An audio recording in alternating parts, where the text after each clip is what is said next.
bienvenue dans ce nouveau hors-série du podcast 42 minutes. Les hors-séries sont des épisodes un peu spéciaux. Ils vous apportent le regard d'un professionnel, un regard affûté sur l'un des aspects du discernement et de la carrière. À retrouver comme toujours sur nouvelledipro.fr.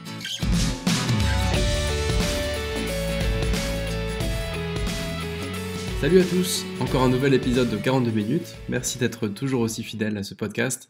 Et désolé, j'ai un peu traîné à diffuser celui-là, j'avais pas mal de boulot ces derniers temps. Donc je m'excuse pour le retard. Dans cet épisode, je vais interviewer Thibaut Mullier. Thibaut travaille pour l'association 60 000 rebonds. C'est une asso qui s'occupe d'accompagner les entrepreneurs qui ont eu des problèmes et qui ont fini en dépôt de bilan et qui se retrouvent un peu au pied du mur. Et donc Thibaut va nous partager évidemment les méthodes d'accompagnement de cette association, mais aussi on va analyser ensemble le lien qu'il y a entre l'entrepreneuriat et le fait de décider de sa propre vie, de décider de son parcours professionnel. Voilà, ça peut paraître un peu surprenant parce que ce podcast ne s'adresse pas du tout aux entrepreneurs dans l'âme.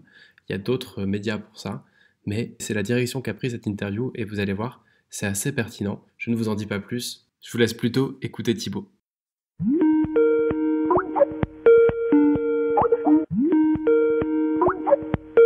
Salut Thibaut, merci de nous rencontrer aujourd'hui. Avec plaisir.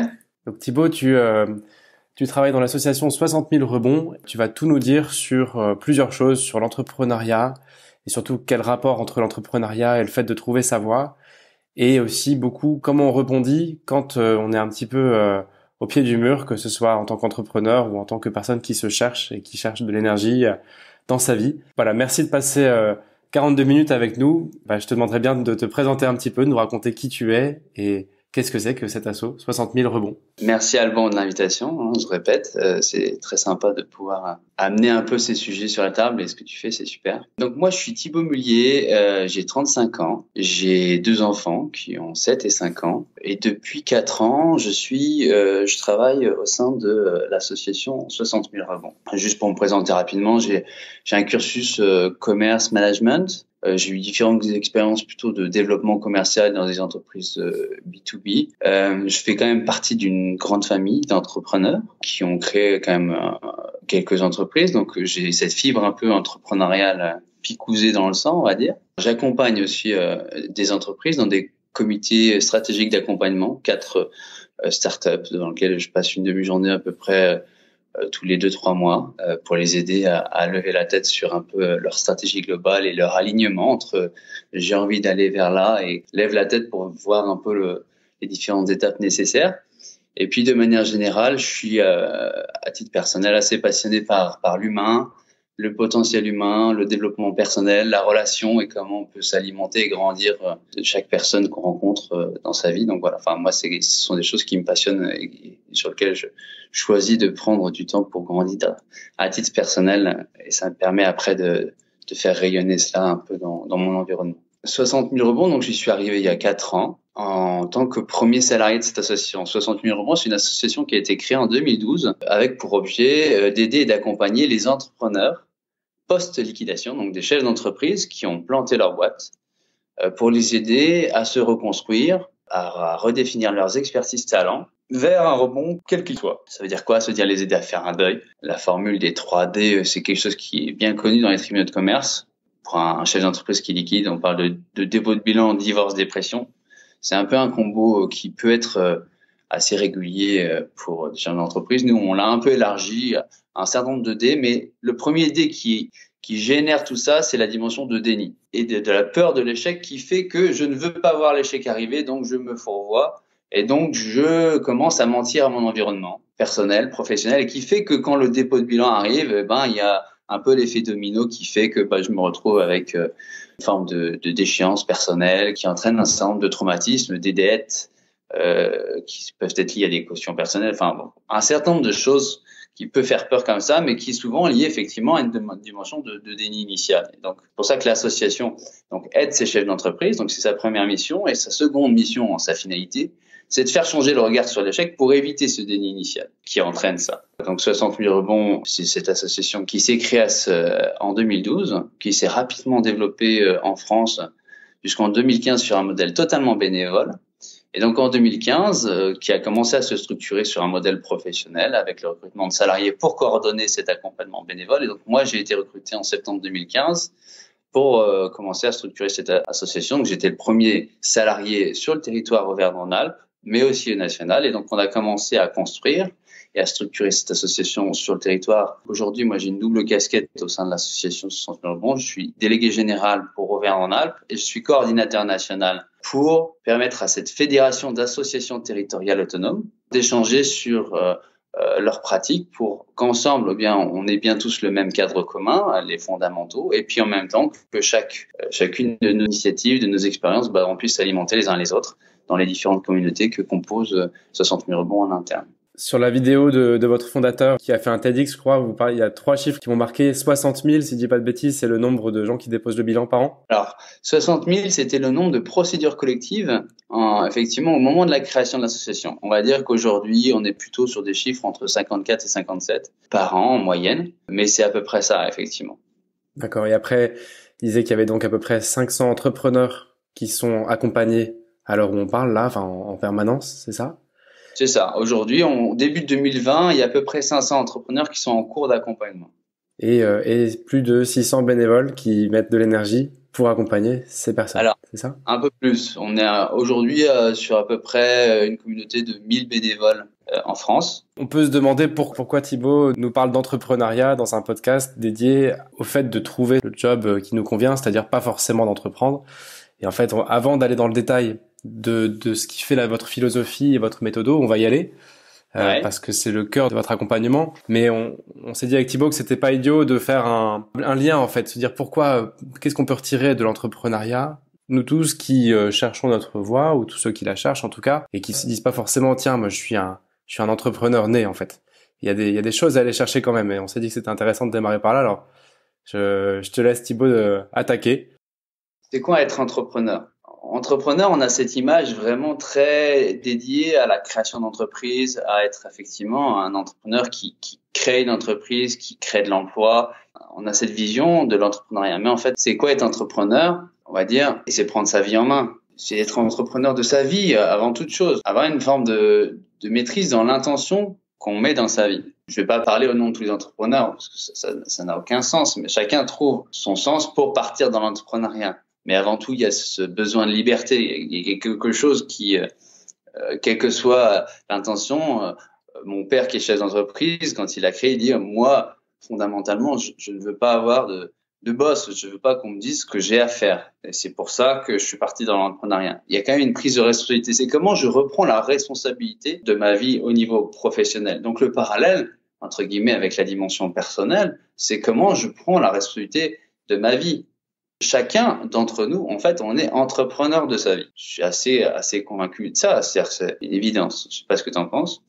Si, justement, c'est l'objet de ce podcast, apporter des pistes pour pouvoir trouver, au final, quel va être l'objet. On parle de l'objet d'une entreprise, là, ce serait l'objet de sa vie, en fait. Dans quoi on va mettre son énergie à raison de 50 heures par semaine, 60 heures, 80 heures, et quel fruit on attend de tout ça. Et justement, en fait, si on fait un lien avec 60 000 rebonds, moi j'ai un petit peu le sentiment que quand on se retrouve un peu au pied du mur, sans énergie, à se dire voilà, qu'est-ce que je fous dans ce travail, pourquoi je fais ça, je sais pas ce que je devrais faire, etc. Ça ressemble un petit peu, ça me fait penser aussi un peu à un entrepreneur qui prendrait, c'est pas une histoire de prendre de mauvaises décisions, mais qui verrait pas forcément les choses, la réalité en face, et qui se fourvoie aussi parfois sur un marché qui est pas le sien, ou sur un métier qui est pas le sien, ou un business. Et puis jusqu'à arriver un peu au moment où t'as plus d'énergie, t'as plus rien, ce que tu disais sur les traumatismes. Et c'est là que, en fait, il y a un peu des similitudes. Entreprendre ou non, il y a un moment où dans sa vie, on peut se retrouver un peu au pied du mur. Tu parlais de ces traumatismes, de dire voilà, quand on a créé une boîte et que ça a pas marché. Est-ce que tu peux nous en dire un petit peu plus sur l'état dans lequel vous récupérez les gens qui se retrouvent dans cette situation-là? Alors, ce qu'il faut voir, c'est qu'au niveau de 60 000 rebonds, on va pas chercher ces entrepreneurs, on va pas les prendre par la main pour les accompagner là où ils n'ont pas forcément envie d'aller. On est dans un cadre de valeurs forts et notamment de bienveillance, de solidarité, d'engagement, de professionnalisme qui permet de toucher son authenticité, d'être en vérité avec soi déjà et de pouvoir l'être après dans un cadre qui est 60 000 rebonds avec des temps individuels et collectifs pour l'être avec les autres. Et parce qu'on va pouvoir exprimer cette vérité, on va avoir des miroirs qui sont dans des postures de bienveillance et qui sont là en solidarité et qui vont nous renvoyer un miroir qui va nous permettre de cheminer. Donc c'est comment je touche mon authenticité, comment je suis en vérité avec moi, comment je touche mon sens. Mais il y a quand même une dimension d'engagement derrière. Tu as parlé d'énergie, 60 000 rebonds, c'est pas un lieu où en fait on n'est pas une bouée de sauvetage, on va dire. On va pas porter ces entrepreneurs, on va pas les accompagner et leur dire là où ils doivent aller. Il y a une dimension d'engagement. C'est quand même important de poser ça, c'est-à-dire que on n'arrive pas dans 60 000 rebonds sans énergie. Ça demande déjà d'avoir l'énergie d'appeler l'association et de dire j'ai besoin de l'aide, savoir exprimer ce besoin. Et à partir de là, on met tout un processus d'engagement qui va permettre de clarifier qu'on est bon au réseau pour les accompagner et les aider à cheminer. Mais c'est pour dire que cette dimension d'énergie est importante parce qu'en fait, dans l'association, on va pas donner de l'énergie. On va surtout permettre à l'entrepreneur d'utiliser son énergie à bon escient. Et ça, c'est un point qui me paraît, moi, important. C'est comment je prends le temps de cheminer et de voir où est-ce que je mets mon énergie.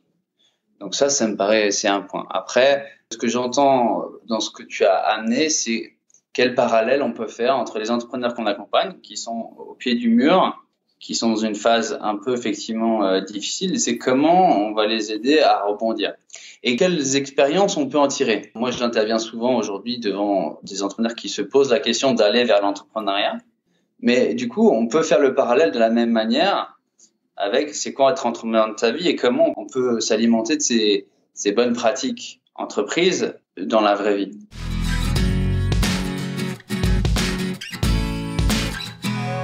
Aujourd'hui, pour moi, je vois 5-6 choses qui sont importantes de mon expérience personnelle. Mon père a tendance à dire qu'il y a 2 choses qu'on ne sait pas faire de manière naturelle. On ne sait pas être parent parce qu'on le découvre à partir du moment où on a des enfants. C'est quelque chose qu'on n'apprend pas avant d'avoir des enfants. On devient parent. Entrepreneur, c'est pareil. Ça s'apprend et je pense que ce qui est important, c'est pas la fin, c'est le chemin. Donc, en fait, c'est comment je me mets en chemin de l'entrepreneur, comment je grandis dans ma posture d'entrepreneur constamment et que j'ai l'humilité de me remettre constamment en question. Donc ça, c'est le premier point, c'est comment je ne suis jamais arrivé, comment je me remets constamment en question dans ma posture d'entrepreneur. Comment je grandis tout le temps. Donc si on fait le parallèle avec le discernement professionnel, de rester curieux envers soi-même et en questionnement. Curieux et en questionnement, et je pense que de toute façon, c'est pas linéaire, hein. Je dirais même dans l'association, on en parle. Le chemin de transformation, de deuil et d'acceptation, de transformation, en fait, c'est d'aller à un point A à un point B et de ne plus pouvoir revenir au point A. Et le chemin, il n'est pas linéaire, quoi.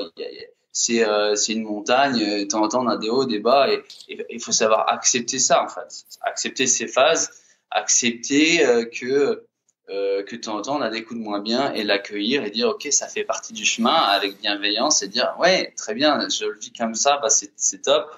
Peut-être que demain, ça ira mieux, mais pour autant, je ne me force pas à remonter tout de suite parce que peut-être que j'ai besoin de vivre ça, de comprendre ce qui se passe là pour mieux aller vers l'étape suivante. Donc, c'est comment j'accueille mon chemin aussi tel qu'il est, comment je sais saisir des opportunités à partir des intentions que je pose, comment je fais ce chemin intérieur qui va me mener vers l'extérieur, qui va me permettre de dire oui, je suis au clair avec moi-même et c'est là où j'ai envie d'aller, quoi. Donc ça, c'est le premier point. Je suis sur le chemin et en fait, c'est un chemin qui n'est jamais vraiment fini. Donc c'est à un moment donné comment je me mets en route de toute façon. Donc ça, c'est le premier point.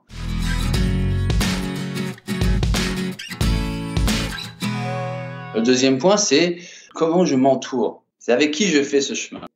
Et je pense que c'est pas anodin, c'est des choix à faire.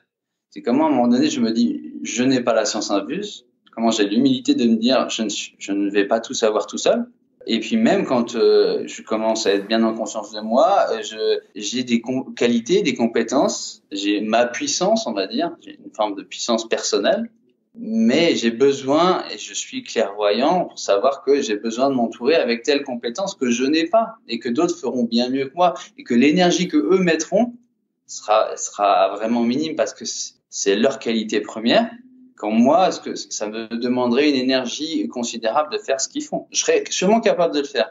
Mais par contre, l'énergie que ça me demanderait, elle serait au final considérable. Donc c'est comment aussi j'ai conscience de mon énergie et à un moment donné, le choix que je fais, est-ce que c'est pertinent de le faire, moi, ou entre guillemets, de me faire entourer par d'autres. Donc, il y a deux types d'accompagnement pour moi. Il y a la dimension d'accompagnement d'expertise, effectivement des gens qui vont être dans leurs compétences et leurs expertises et qui vont être très pertinents à me faire entourer, que ce soit des expertises dans l'entrepreneuriat professionnel, que ce soit des avocats, des experts comptables, des gens un peu comme ça qu'on dit d'experts, mais aussi des personnes sur d'autres sujets, comme par exemple au sein de l'association, on a des coachs professionnels certifiés qui vont être en capacité de me faire grandir en tant que personne. Donc c'est pareil, je suis capable d'avancer sur mon chemin de conscience pour me permettre de trouver mon sens profond.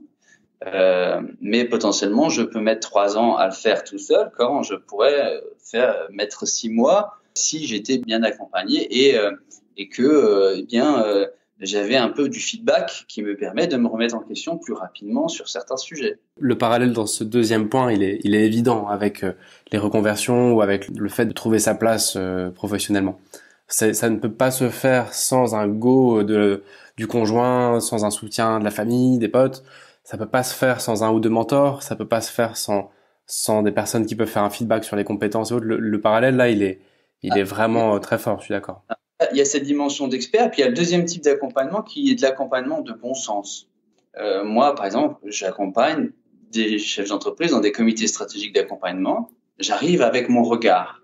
Je n'ai pas la compétence métier, j'ai une compétence plus humaine, d'alignement, c'est-à-dire tu vas aller là à point A, point B, entre ce que tu penses faire et ce que tu veux faire et ce que tu vas faire, est-ce que t'es bien en conscience de tout. Donc moi, c'est un peu mon prisme. Mais chacun a un regard différent de par son vécu, son expérience personnelle, son chemin de construction.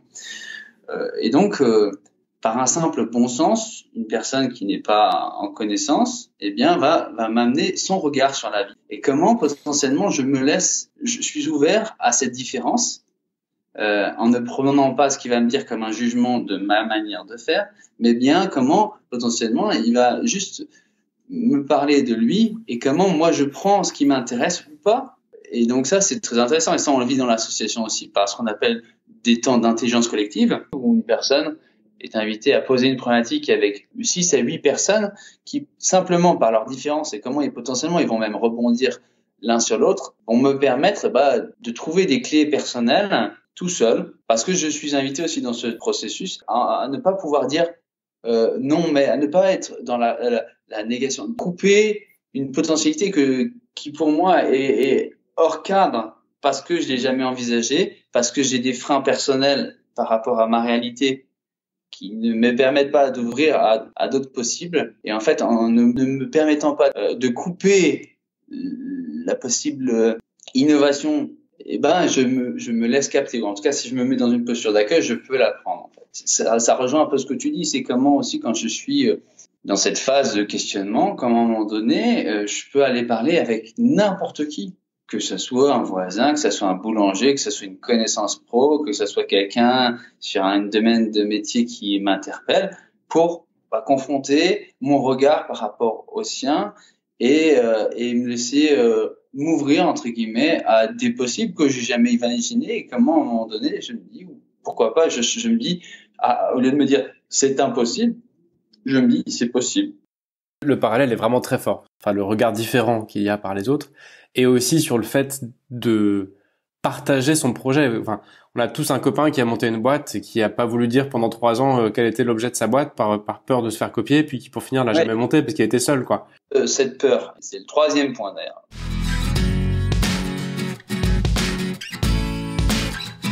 Le 3e point, 3e apprentissage pour moi, c'est comment à un moment donné, j'ai conscience que l'échec est possible.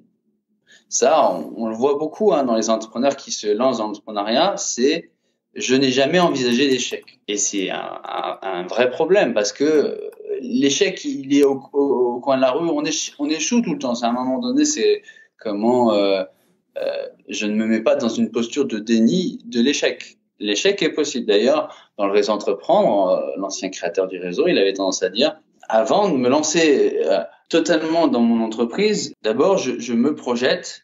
Si l'entreprise échoue, suis-je en capacité de l'absorber à titre personnel? Si c'est le cas, il faut se lancer à cœur perdu. Si c'est pas le cas, si entre guillemets, parce que j'échoue, je me mets dans une posture de déséquilibre personnel, ben là, c'est un problème. Et du coup, il faut pas le faire, en fait. Mais c'est quand même comment je me dis, l'échec est possible. Et d'ailleurs, aujourd'hui, il y a beaucoup d'incubateurs, de personnes qui accompagnent les entrepreneurs qui commencent à inviter ceux qui les accompagnent à faire des scénarios d'échecs raisonnés. C'est comment, à un moment donné, je me projette sur un échec, mais c'est OK, je me mets pas en déséquilibre. Donc, c'est quand même se dire, l'échec est possible. Et je me ferme pas la porte à ça. Pour refaire un parallèle avec une personne en questionnement sur le boulot qui lui convient, c'est intéressant. Il y a là aussi un parallèle évident. C'est de se dire, bon, je vais démissionner, me lancer dans autre chose. Quel est le worst case scénario? Qu'est-ce qui se passe si ça marche pas, ce autre chose? Exactement. Est-ce que je suis capable de l'absorber? Comment je me projette vraiment dans, tu vois, personnellement, familialement, financièrement. Je regarde concrètement comment ça m'impacte. Est-ce que je suis capable de l'absorber? Et si c'est oui, bah, par contre, à un moment donné, et ça c'est le dernier point, on en parlera, c'est avoir le courage de foncer, quoi. Mais c'est d'abord ça. Et puis c'est un moment de dire aussi comment potentiellement, en regardant ça, je peux le découper et dire de toute façon, hein, il y a beaucoup d'images comme ça, j'ai pas envie de redire. Il y avait Mandela qui disait je n'échoue jamais, soit je gagne, soit j'apprends. Un enfant n'a jamais appris à marcher sans tomber, c'est impossible. Donc il tombe tout le temps, mais il réessaye tout le temps. Donc en fait, c'est comme la vie, ça. Et Churchill qui disait on va d'échec, l'important est d'aller d'échec en échec avec le même enthousiasme. C'est comment je suis dans une posture qui avance dans tous les cas et comment après, à un moment donné, je vais développer petit à petit cette forme de résilience qui me permet de voir le positif le plus rapidement possible suite à un échec. C'est comment j'accueille ça, en fait. Et ça, c'est vrai dans toute situation de vie. Comment on peut voir l'opportunité dans quelque chose de potentiellement heureux qui nous arrive, comment on se met pas en contre la vie qui nous est proposée, mais comment on sait l'accueillir et avancer avec ce qui nous est proposé, en fait. Encore un parallèle assez fort, ouais, je suis d'accord avec toi. Et d'ailleurs, Ça, pour boucler la boucle, on se rend compte souvent quand on fait cette étude-là, alors je parle pas de monter une entreprise, mais bien de chercher un nouveau job, une nouvelle carrière. Quand on fait la somme de ce qui arriverait dans le worst case scénario si tout se passait au plus mal, souvent ça se termine en bon bah je reprends ma vie d'avant. ouais, c'est ça.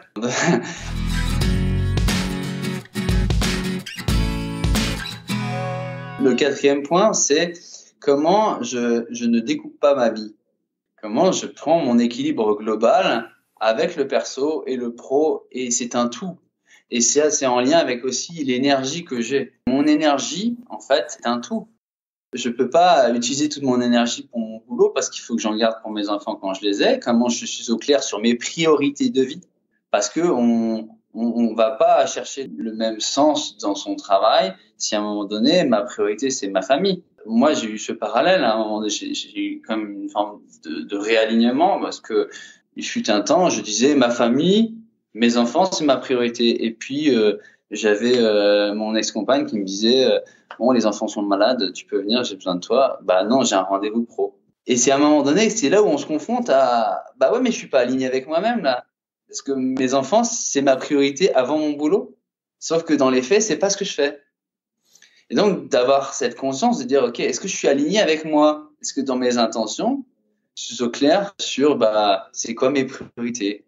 Et est-ce que dans les faits, est-ce que je suis aligné avec ces priorités? Et donc, déjà, d'être au clair avec soi, ben, on va pas, si on va construire une entreprise, si on dit, prendre du temps pour mon développement personnel ou mes enfants, ma famille et des engagements bénévoles, par exemple, parce que ça, c'est fondamental, j'en ai besoin dans ma vie pour exister, bah, je vais pas construire la même entreprise, ni consacrer le même temps, ni la même énergie que si, effectivement, bah, mon entreprise, c'est ma priorité ultime, en fait. Donc déjà être clair avec soi, de son équilibre global, en fait, et de ses priorités de vie, c'est essentiel. On a beaucoup d'entrepreneurs comme ça qui se lancent dans une entreprise sans être au clair sur ça. Et ben c'est là où on est déjà en déni avec soi.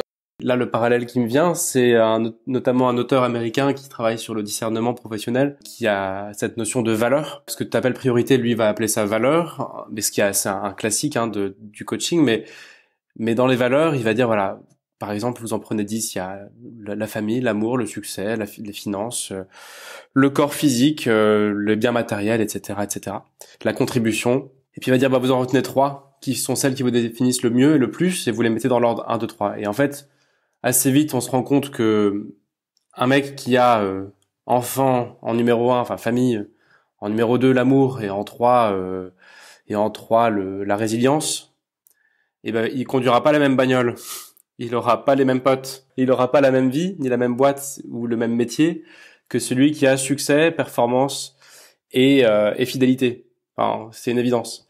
Et Ouais. prendre conscience de ces valeurs, ça permet de décider vite et bien. Parce que l'incapacité à choisir et à décider, selon lui, et je trouve que c'est vrai, viendrait du fait qu'on n'est pas au clair avec ce qui est prioritaire Pour soi. pour soi.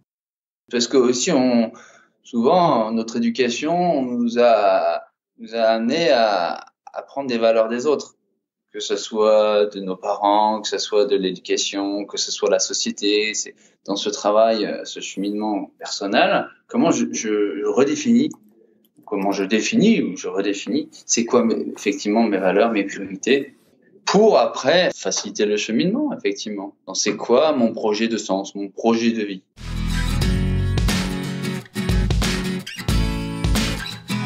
Puis ça amène au dernier point, c'est qu'une fois que j'ai fait ça, eh bien c'est comment je le matérialise et comment j'ai le courage d'y aller. À partir du moment où je suis en conscience de tout ça, comment je trouve le courage d'y aller, parce qu'un entrepreneur c'est ça. J'ai pas toutes les réponses, je peux visualiser tous les potentiels problèmes et y trouver des pare-feux, je ne verrai jamais tout. Donc c'est à un moment donné comment, de toute façon, j'arrive à trouver ce courage personnel, à déjà commencer des petits pas, et ça sert à rien. Et c'est important, cette dimension de petits pas est aussi pour moi important. C'est à un moment donné comment je mets des objectifs atteignables, des ambitions atteignables. On peut avoir une vision qui est à long terme et comment à un moment donné je la découpe avec des choses que je peux voir atteignables, et comment je me mets des petits pas et comment j'avance et vers cette vision qui peut changer et qui peut évoluer. Le fameux PPP, là, le plus petit pas possible. C'est quoi le truc que je peux faire demain matin, le plus facile, le plus accessible, qui m'emmène vers là, toute première étape, quoi. Ouais, c'est ça. Écoute, super intéressant. C'est marrant parce que quand tu m'as dit, ouais, je pense qu'il y a des parallèles à faire entre la reconversion, le discernement et l'entrepreneuriat, j'ai envie de te répondre. D'ailleurs, je t'ai répondu, bah non, nous on s'adresse pas à des entrepreneurs. Il y a d'autres podcasts pour ça. En fait, non, c'est pas idiot. Il y a vraiment des liens très forts entre les deux, entre les deux démarches. Si je résume un peu ce que tu nous as dit, il y a une première étape qui est d'accepter le fait que ça va être pas linéaire, qu'il y aura des ups, des downs et que il faut être bienveillant par rapport à ça. Deuxième point que tu disais, c'était de se faire entourer. Pardon. C'est pas par rapport à ça, c'est par rapport à soi aussi, son cheminement. Ouais. Je sais pas si tu connais, tu vois, il y a les catacores Toltec, enfin, il y a plein de trucs qui existent de ce type, mais c'est qu'à un moment donné, je fais de mon mieux de toute façon. Deuxième point où tu disais, c'était de se faire accompagner, de pas entreprendre le voyage seul.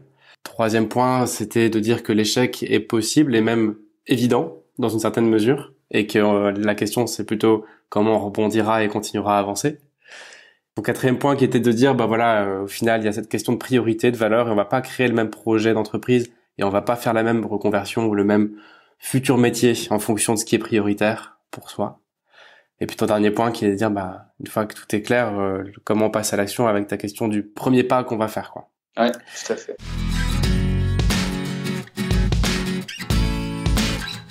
Le deuxième sujet que je voulais voir avec toi, c'est justement 60 000 rebonds. Vous vous adressez à des personnes qui ont fait, dans une certaine mesure, cette démarche, qui ont entrepris, qui se sont pris une énorme claque avec l'expérience difficile d'un dépôt de bilan et que vous accompagnez après pour retrouver l'étape d'après. Est-ce que tu peux nous raconter un petit peu là-dessus votre méthode, votre philosophie, vos outils, s'il y en a?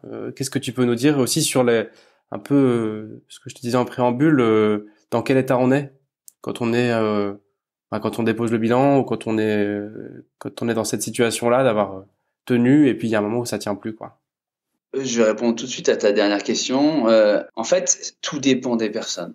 Il faut quand même avoir conscience que on peut s'inspirer de personnes, mais chaque personne a sa singularité, a son authenticité, a sa vérité, a son chemin, son background, son vécu. On accompagne tout type d'entrepreneurs qui nous sollicitent et qu'on pense pouvoir aider. tout secteur confondu, tout âge confondu. On a des jeunes, des moins jeunes, des personnes dont c'était la première expérience entrepreneuriale. Il y en a, c'était leur cinquième, qui ont eu des parcours d'entrepreneurs, qui ont eu des entreprises, qui ont revendu leur entreprise, qui ont eu des belles réussites. Et à un moment donné, il y a quelque chose qui leur est arrivé. Soit c'est lié à l'entreprise, des choses qui sont pas vues. Ça peut être une entreprise qui a trop réussi, j'ai plus de trésorerie pour suivre, et du coup, le deuil est encore peut-être en temps même plus difficile parce qu'on était en pleine réussite et du coup voilà, soit effectivement on a eu un souci humain, soit aussi des gens qui ont eu des thématiques personnelles parce que l'entreprise est quand même très proche de l'entrepreneur. Donc quand on parle des 3D, c'est jamais dans cet ordre forcément, hein. Ça peut être aussi un divorce qui a entraîné une dépression et qui a fait qu'à un moment donné je suis allé au dépôt de bilan parce que l'entreprise reposait trop sur moi et du coup j'étais plus en état d'assumer. Donc voilà, en fait il y a vraiment des parcours de vie, quoi. Après, ces entrepreneurs, ils arrivent jusqu'à 2 ans après leur liquidation. C'est le cadre qui a été posé dans l'association. Donc un entrepreneur qui arrive au bout d'un mois après sa liquidation n'est pas du tout dans le même état d'esprit ou la même posture que celui qui arrive après 2 ans, parce qu'il a fait du chemin déjà, par ses propres moyens, accompagné ou pas, mais en tout cas, voilà. Mais malgré tout, un dépôt de bilan, il y a un vrai deuil, parce que pour une majorité d'entrepreneurs, on va dire que l'entreprise, c'est un peu son bébé. C'est comme si on m'arrachait une partie de moi, quoi. Et donc, c'est comment j'ai un deuil à faire. J'ai un deuil à faire potentiellement qui est viscéral, quoi. C'est quelque chose en fonction de l'attachement que pouvait avoir l'entrepreneur.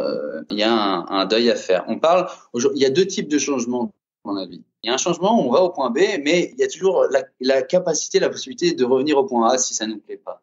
Ça, c'est le changement type 1. Le changement type 2, c'est la courbe du changement qui d'un point A à un point B, dans tous les cas, ne te permettra jamais de revenir au point A, que tu le veuilles ou non.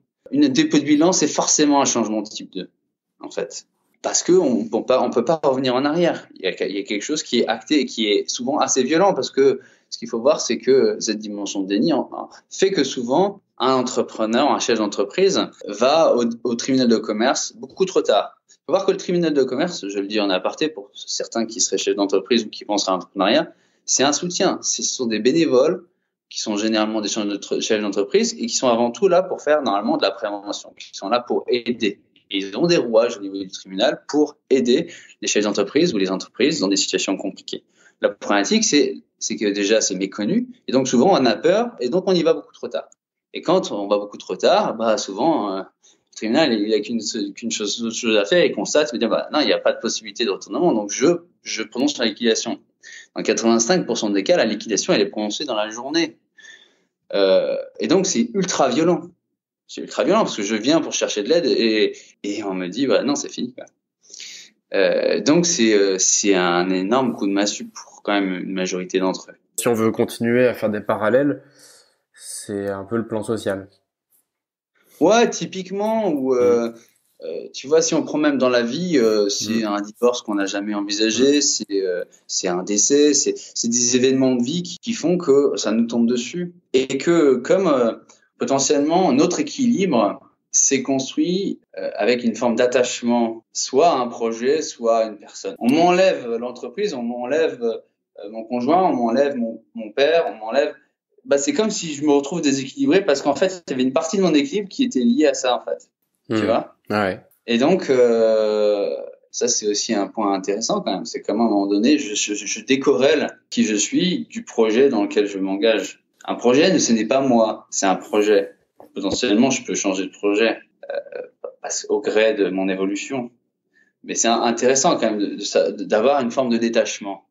Ça me parle. Moi, j'ai vécu une expérience au Mexique où je me suis fait appeler par les ressources humaines. C'était un stage. Je suis reparti avec mon carton sous le bras, comme aux États-Unis, quand on dit que tu te fais virer en un claquement de doigts. Je l'ai vécu, tu vois. Et c'est vrai que t'as une double. Je trouve que t'as un peu un double léger traumatisme. C'était pas l'emploi de ma vie, c'est sûr, mais tu vois, t'as la honte de te faire virer. Enfin, même un triple, un peu comme vous décrivez sur 60 000 rebonds. Tu as la honte de te faire virer. T'as le fait de dire, ouais, mais du coup, j'ai perdu ce que j'allais faire de ma semaine. On m'a enlevé mon quotidien, là. Puis le troisième truc, c'est que tu dis, mais juste, à partir de maintenant, je vais faire quoi? J'ai aucune idée, j'avais pas du tout prévu ça, j'ai aucune idée de ce ce que je vais faire. Et en plus, a priori, je suis assez nul, parce qu'on m'a dégagé. Donc, a priori, ça va être super dur de retrouver un truc. Alors, imagine pour un chef d'entreprise qui est jugé, qui est une forme de jugement.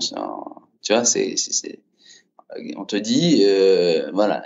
Donc, il y a une forme de jugement, de stigmatisation, de déchéance. D'un seul coup, tu passes d'une chef d'entreprise où tu avais une position, une posture, malgré tout, l'étiquette du chef d'entreprise t'amène un réseau, un environnement, des responsabilités. Donc là, d'un seul coup, tu as ton téléphone, il sonne plus.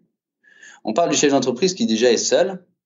Il est seul à apporter beaucoup de responsabilités. En tout cas, dans l'ancienne version, maintenant, on accompagne justement à s'entourer, à être seul. Mais chef d'entreprise, historiquement, qui est quand même très seul, là, on est isolé, quoi.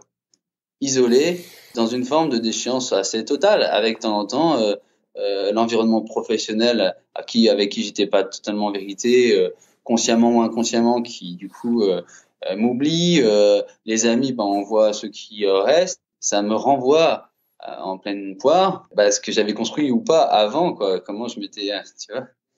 C'est violent, oui. Ouais, donc concrètement, ce sens plus rebond, qu'est-ce qu'on leur propose à partir du moment où on clarifie qu'on est le bon réseau et qu'on clarifie l'engagement et ce qu'ils vont vivre. On va pas les porter, ça repose sur un engagement de leur part qui nécessite une forme d'introspection pour comprendre qu'est-ce qui s'est passé, quelle a pu être sa part de responsabilité, ses erreurs pour ne pas les reproduire à l'avenir et ainsi reconstruire l'estime de soi et définir avec tout ça je suis qui et qu'est-ce que j'ai envie de faire. Alors voilà, on pose ce cadre-là.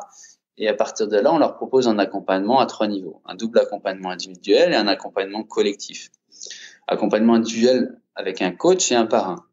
Alors coach, on en a parlé, entre guillemets, c'est un mot qui est un peu galvaudé. Nous, on parle vraiment de coachs professionnels qui sont certifiés, qui vont faire cet accompagnement psychologique.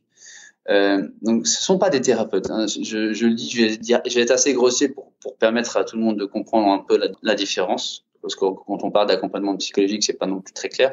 Un thérapeute, par exemple, c'est quelqu'un qui va dans le passé, travailler dans le passé pour guérir le passé, ça peut avoir un impact dans le présent. Un coach, en fait, peut s'appuyer sur des choses du passé, mais il travaille dans le présent vers le futur.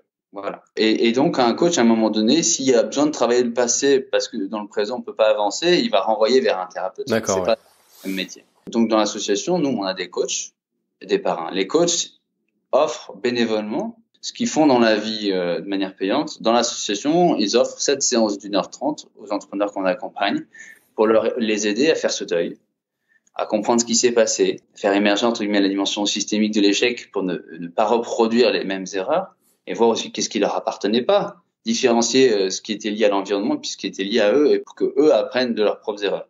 À partir de là, quand j'ai appris, comment je dis, ok, avec tout ça, je suis qui? Comment je reconstruis mon socle de confiance, d'estime de moi? Comment je commence à me regarder avec bienveillance? Et à partir de là, comment je redéfinis c'est quoi mon projet de sens, mon projet de vie, qu'est-ce que j'ai envie de faire désormais avec tout ça. Voilà ce que fait le coach un peu au sein de l'association. Il commence à poser des steps. À côté de ça, un parrain, qui est généralement dans une posture de mentor, chez une entreprise en activité ou cadre ou jeune retraité, en tout cas au réseau actif, on va dire, qui va accompagner dans cette posture de mentor, avec une posture qui ressemble à celle du coach, qui est pas là pour faire à la place ou pour dire ce que lui ferait à la place de l'entrepreneur, et qui va accompagner cet entrepreneur plutôt dans la reconstruction de projet avec une forme de double temporalité qui s'installe. La première temporalité qui va être dans la continuité du coach, à partir du moment où le projet de sens, projet de vie apparaît, comment le parrain il va aider à matérialiser, à l'ancrer aussi, à voir, ok, tel projet, qu'est-ce qui concrètement est possible, comment on va en tirer l'essence qui est faisable. Donc ça, c'est le rôle du parrain. Et à côté de ça, c'est quand même le parrain, il arrive dès le début, c'est aussi comment... Donc ça, c'est plutôt moyen terme, long terme, une fois que le travail du coach s'est fait. Donc ça, c'est sur 6 à 8 mois, les premières étapes. Mais pendant ces 6 à 8 mois, il y a une dimension de l'instant présent aussi. Il y a une dimension potentiellement d'urgence. Un chef d'entreprise post-liquidation, jusqu'ici, il était au RSA, il peut avoir des problèmes, sauf s'il avait pris une assurance. Et j'invite tout entrepreneur qui se lance éventuellement à penser à l'assurance chef d'entreprise.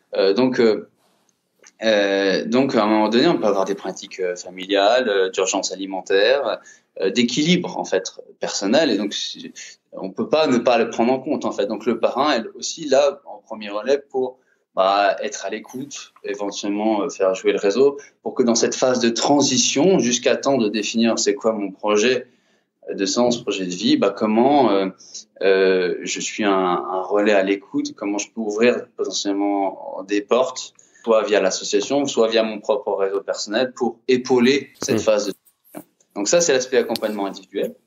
Et à côté de ça, un accompagnement collectif avec une réunion mensuelle d'une demi-journée tous les mois, qui est vraiment le point essentiel, en fait, qui va permettre concrètement à l'entrepreneur de sortir de son isolement. Parce qu'il va retrouver des pairs, des personnes qui vont le comprendre, des personnes qui ont ce même bagage, ce même vécu. Je me retrouve dans une communauté qui me comprend dans ce que je vis. Et ça, c'est un point important, et je pense que ça peut peut-être parler pour des gens Tout à fait. qui des phases de transition, c'est comment, à un moment donné, je me reconnecte à des gens qui peuvent vivre la même chose et avec qui on va se comprendre. C'est ce que j'allais dire, et ça existe et ça fonctionne très bien. Il y en a dans chaque ville. Ce sont des groupes où t'es un peu comme votre démarche. Il y a des coachs qui viennent participer, qui sont souvent subventionnés.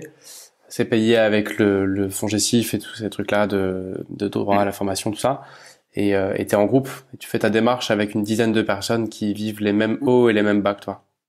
C'est ça. Donc ces demi-journées, elles sont assez processées. Tu as un premier temps d'accueil qui permet à un nouveau membre d'être accueilli par les autres, de pouvoir rentrer dans la dynamique, on va dire. Après, il y a un deuxième temps. Alors, c'est tout de suite des temps d'intelligence collective. Donc, on dit de GED, groupe d'échange et de développement. On a à peu près généralement deux par mois aujourd'hui par groupe. Un groupe d'accompagnement, c'est à peu près maximum 20 entrepreneurs. Et donc, pour 20 entrepreneurs, il y a à peu près 10 coachs et 20 par un. Après, tout le monde n'est pas présent en fonction parce que c'est une majorité d'actifs. Donc, ça fluctue en fonction des priorités des gens. Mais on a souvent des groupes, on va dire, entre 25 et 30 personnes. Donc, on va faire ce dont j'ai parlé tout à l'heure. Et après, un dernier temps qui est un temps de sous-groupe de 3-4 entrepreneurs par sous-groupe où chaque entrepreneur est invité à dire « Ok, qu'est-ce qui s'est passé depuis le mois dernier? C'est quoi mes 3-4 temps forts? Et puis, c'est quoi ma problématique du moment, là? Et comment, potentiellement, l'association peut m'aider? » Et là, on est dans le concret, en fait. C'est qu'est-ce que je vis là? Que ça soit intérieur, extérieur, soit ça vient de moi, soit c'est mon environnement quelle est ma problématique du moment? Et est-ce que on peut être créatif pour voir comment l'association peut t'aider dans ce que tu vis en ce moment? D'accord. Et tu disais que l'accompagnement, donc, c'est jusqu'à 2 ans après le dépôt de bilan. Ouais, pendant un temps qui est jusqu'à 2 ans d'accompagnement. D'accord. Donc, ça rejoint ce qu'on voit depuis le début sur ce podcast et de manière générale, c'est que mûrir son projet, mûrir son rebond, ça prend du temps. Et il y a des sortes de délais incompressibles, j'ai l'impression parfois. Pour certains, en tout cas, chaque histoire est différente. Ça, c'est très intéressant ce que tu dis, parce que pour moi, c'est un point qui est vraiment important et je pense que c'est pas assez pris en compte de manière générale, que ce soit dans l'éducation ou de manière globale. C'est chaque personne a son tempo qui lui est propre. Et c'est comment, à un moment donné, je suis bienveillant aussi avec moi par rapport à ça et comment je me laisse ce temps. Tu vois, on a par exemple des entrepreneurs qui arrivaient au début, maintenant on sait comment, on a appris de nos erreurs aussi de l'association, hein, on s'est structuré en marchant. On a eu des entrepreneurs qui sont arrivés et tout de suite j'ai un projet, je vais repartir. Et souvent ils rebondissaient beaucoup trop vite parce qu'ils prenaient pas le temps de cette introspection et donc ils refaisaient les mêmes erreurs et ils se recassaient la gueule sur les mêmes erreurs.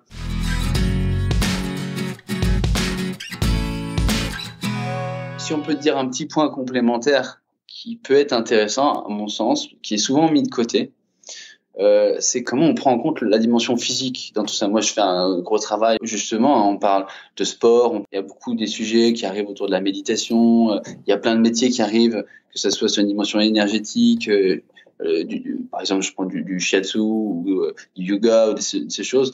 Après, il y a plein de choses qui existent. C'est comment, à un moment donné, je prends en compte ma dimension physique, qui est quand même ça qui canalise la dimension énergétique, et comment je trouve des choses qui me parlent à moi pour déployer ma capacité à avoir de l'énergie, en fait. Comment je fais attention à mon alimentation. Enfin, voilà, comment je prends soin du corps, en fait. Parce que souvent, on est très soit dans le mental, soit dans une dimension spirituelle, il y a des choses qui arrivent.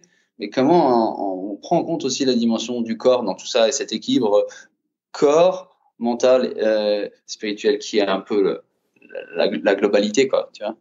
Je comprends. Qu'est-ce qui donne de l'énergie? Enfin, il y a des choses qui en prennent, il y a aussi des choses qui reboostent. Exactement. Mais comment je suis en conscience déjà de cette énergie et comment, du coup, j'en gère ces tempos même dans une journée, hein. On parle de la sieste, par exemple, qui est un moment qui permet de retrouver de l'énergie. Ça peut être des micro-sommeils, ou de méditation ou ou d'ancrage ou ainsi de suite. Il y a plein de petites choses qui existent comme ça pour retrouver de l'énergie, de la respiration simplement, respirer, se centrer sur sa respiration et c'est des petites choses. Donc c'est comment chacun trouve un peu ce qui va lui parler à soi. Se pose cette question en tout cas. Comment je me pose cette question pour trouver de l'énergie. Je trouve ça pertinent. Ça me rappelle un livre qui s'appelle The One Thing et l'objet du livre c'est de se concentrer sur un sujet, de mettre beaucoup d'énergie sur un sujet plutôt que de s'éparpiller. Mais un des points intéressants là-dedans, c'est que l'auteur de ce livre, il décrit la motivation comme une batterie qui se vide en fait, tout simplement comme une pile. Et il faut sortir du mythe qu'il y a des gens qui sont motivés et des gens qui le sont pas. C'est plutôt qu'il y a des gens qui savent comment recharger le truc et d'autres qui n'ont pas trop trouvé quel était le bon moyen, quoi. Il y en a pour qui ça va être un footing, d'autres ce sera quasiment un verre de whisky, on sait pas. Mais voilà, je trouve ça pertinent. Pourquoi pas? Je veux dire, il y en a pour qui c'est passer un bon moment entre amis. Il y en a qui se ressourcent. Il y en a qui sont plutôt introvertis, qui vont plutôt se ressourcer en étant recentrés. Il y en a qui vont plutôt être extravertis, qui vont se ressourcer en étant en contact de personnes. Alors voilà, c'est comment à un moment donné, je trouve ce qui moi me fait du bien et comment je sais m'accorder cette place-là.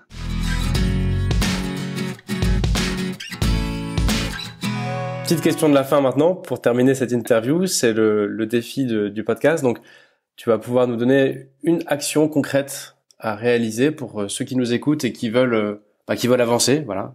Quand on agit, on avance. Qu'est-ce que tu veux nous donner comme défi pour les auditeurs? J'ai un petit peu réfléchi et c'est un défi qu'on a expérimenté dans un de nos événements et je trouvais ça très intéressant. La deuxième mission de l'association, c'est de faire changer le regard sur l'échec de manière globale. Je suis assez convaincu que le regard sur l'échec changera à partir du moment où on sera en capacité chacun d'en parler, de parler de ses propres échecs et de ses apprentissages avec autant de fierté que nos propres réussites ou des apprentissages de nos réussites en fait. Et donc le petit défi que j'avais envie de proposer à tes auditeurs, c'est de prendre ce temps d'introspection, de dire OK, dans ma vie, qu'est-ce que je pourrais dire comme étant les 3-4 échecs vraiment forts. Dans la première phase du défi, c'est comment je les regarde avec bienveillance. Comment je vois qu'est-ce que j'ai appris de ces échecs. Qu'est-ce que ça m'a amené de positif, en fait, dans ma vie. Et donc, c'est changer de regard par rapport à ses propres échecs, à titre personnel. Donc ça, c'est la première phase du défi. Et après, la deuxième partie du défi, c'est choisir d'autres de ces échecs et des apprentissages que j'ai eus et d'aller en parler, de les dire, de les matérialiser à 5 personnes différentes, plus ou moins proches. Et donc, je pense que ça peut être intéressant, et quitte à effectivement proposer à ces personnes de faire le même travail en retour, s'ils sont d'accord. C'est dire, moi je partage, est-ce que tu es prêt à faire la même chose? Et du coup, on rentre dans quelque chose qui est un peu intime, on va dire, mais qui permet de faire évoluer la relation parce que du coup, on va partager quelque chose de spécial. Merci encore d'avoir pris ce temps, c'était super intéressant. Longue vie à 60 000 rebonds. Merci Alban pour cette opportunité. Salut.